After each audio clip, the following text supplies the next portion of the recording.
আমাকে অ্যাকচুয়ালি লাইফে প্রথম যেই ছেলেটা পছন্দ করতো, আমার তরফ থেকে কিছু ছিল না, বাট যেই ছেলেটা আমাকে পছন্দ করতো তার নাম ছিল প্রীতম।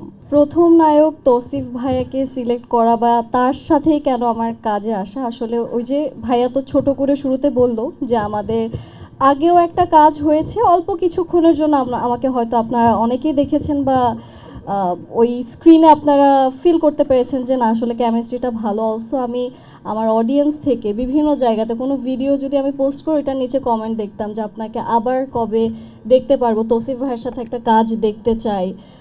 তার মধ্যে আবার আমাদের আরেকজনের থ্রুতে চাঁদ রাতে যারা ভাবি ছিল, তো সব সাথে একটা ফ্যামিলি গ্যাদারিংয়ে যখন দেখা হয়ে যায় তখন আমরা আরেকটু গল্প করি একজন আরেকজনের ভিশন বা আমরা কিভাবে চিন্তা করি, আমরা কতটুকু আসলে বাংলাদেশের মিডিয়া ইন্ডাস্ট্রিটাকে প্রগ্রেসিভ হিসেবে দেখতে চাচ্ছি, সব কিছু নিয়ে যখন আমরা কথাবার্তা বলি তখন আমাদের মনে হয় যে আমরা অনেকটা মেন্টালিও অনেক কিছু আসলে একই রকমভাবে চিন্তা করি বা নিজের কাজ দেখাতে চাচ্ছিলাম, যেটা আসলে সবার মনে গেঁথে যায়। আর আমার মনে হয় আমাদের প্রত্যেকেরই প্রথম ভালোবাসাটা আসলে মনে গেঁথেই থাকে, কখনো ভোলা যায় না।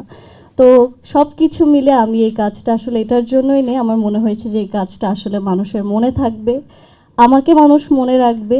অ্যান্ড নীলাকে বা নীলা কী কী ডেলিভারি দিতে পারে অ্যাক্ট্রেস হিসেবে, নীলা কীরকম নতুনভাবে মানুষ আমাকে চিনবে।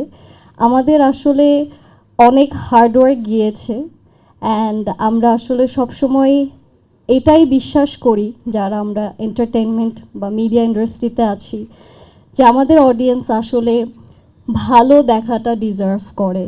দে need to see good and qualityful content. আমাকে অ্যাকচুয়ালি লাইফে প্রথম যেই ছেলেটা পছন্দ করতো, আমার তরফ থেকে কিছু ছিল না, বাট যেই ছেলেটা আমাকে পছন্দ করতো তার নাম ছিল প্রীতম।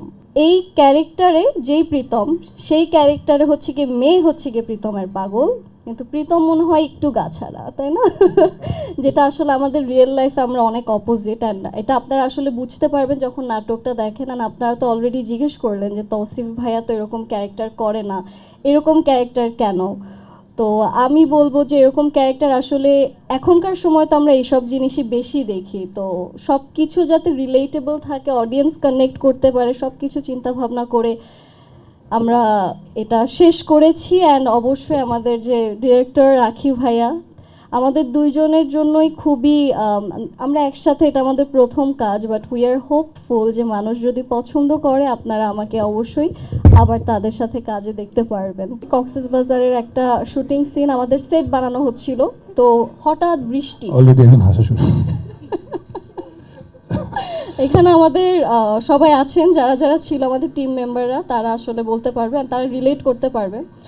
তো অনেক বৃষ্টি, এখন কোনো ছাতা নেই, আর ছাতা যাদের হাতে ছিল তারা নিজেদের মাথায় দিয়ে তাদের মতো চলে গেছে, তো আমরা সবাই একা। এখন আমাদের একটা বড় পলির নিচে আমরা আমাদের যত টিমমেটরা ছিল সবাই একটার মধ্যে কোনো রকম করে এখন আমরা গাড়ি পর্যন্ত যাব। এখন গাড়ি কোথায়? গাড়ি হচ্ছে ওখানে একটা ছোট পাহাড় আছে, পাহাড়ের উপর গাড়ি, বাট অনেক বৃষ্টি ছিল। তো ওই বৃষ্টির মধ্যে আমাদের ডিরেক্টর স্যার যিনি আছেন, ভাইয়া রাখি ভাইয়া সবার আগে চলে যায়, অ্যান্ড অ্যাজ আ জেন্টলম্যান সে হচ্ছে গিয়ে হাতটা দেয়, অ্যান্ড সে হচ্ছে গিয়ে তুলে আনবে সবাইকে, যে সে উপরে চলে গেছে, সে সবাইকে একটা একটা করে উপরে নিবে। এখন তার হাতটা আমি ধরি আর ঠাস করে আমরা দুজন নিচে পড়ে যাই পাহাড় থেকে, কাদার মধ্যে আমরা একদম ভিজে, যা অবস্থা যা ইচ্ছা তা।